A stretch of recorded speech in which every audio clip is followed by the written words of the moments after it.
কুমিল্লার নাঙ্গলকোট উপজেলার Battali UP chairman Abdul জলিলের উপর রোববার দুপুরে দুর্বৃত্তের হামলার ঘটনা ঘটে।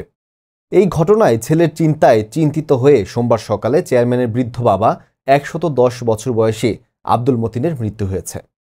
স্থানীয় সূত্রে জানা যায়, Battali UP chairman Abdul Jalil official কাজে রোববার দুপুরে উপজেলা পরিষদে যাওয়ার পথে পরিষদের গেইটের সামনে একদল দুর্বৃত্ত তার উপর এলোপাথারি হামলা চালায়। হামলার একটি ভিডিও সামাজিক যোগাযোগ মাধ্যম ফেসবুকে ছড়িয়ে পড়ে।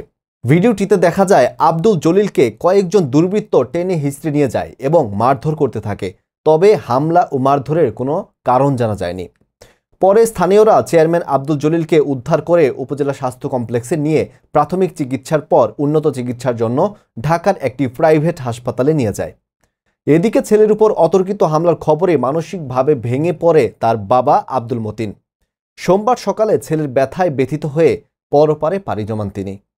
মৃত্যুর বিষয়টি নিশ্চিত করে চেয়ারম্যান আব্দুল জলিলের ভাগিনা খালেদ হোসাইন জুয়েল জানান, এমনিতেই নানা বয়োবৃদ্ধ, তার উপর ছেলের আঘাতের খবর তিনি ব্যথিত হয়েছেন। হামলার বিষয়ে নাঙ্গলকোট থানার ওসি দেবাশিস চৌধুরী বলেন, হামলার ঘটনা শুনেছি, তবে থানায় কোনো লিখিত অভিযোগ করা হয়নি।